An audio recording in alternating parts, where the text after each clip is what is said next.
বারাণসীর প্রতিটি অলিগলি আর ঘাটে যে এক অদ্ভুত জাদু আছে তা সেখানে না গেলে বোঝা যায় না। কাসর, ঘণ্টা, শঙ্খধ্বনি আর পুরোহিতদের হাতের বিশাল সব প্রদীপের শিখায় গঙ্গার ঘাট এক মায়াবী আলোয় ভরে ওঠে।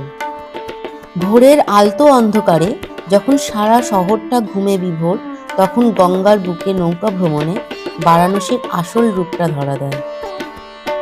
নৌকায় বসে দশাশ্বমেধ ঘাট থেকে মণিকর্ণিকা ঘাট পর্যন্ত যাওয়ার সেই দৃশ্যটা সারা জীবন মনে রাখার মতো। বারাণসীর অলিগলিতে দেওয়াল জুড়ে আঁকা অপূর্ব সব চিত্রপট আপনার ক্লান্তি ভুলিয়ে দেবে। কোথাও মহাদেবের অট্টহাসি, কোথাও বা মা গঙ্গার আবাহন। দেওয়াল জুড়ে রঙের এমন খেলা যেন বারাণসীর প্রাচীন ইতিহাসকে জীবন্ত করে তোলে।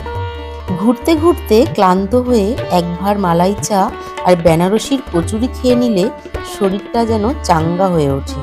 বিকেলের পড়ন্ত রোদে যখন গঙ্গার ঘাটগুলোতে ভিড় জমতে শুরু করে, তখন বাতাস ভরে ওঠে ধুনোর গন্ধে। বারাণসী শুধু একটা শহর নয়, একটা অনুভূতি যা একবার দেখলে চিরকাল মনের মণিকোঠায় থেকে যায়।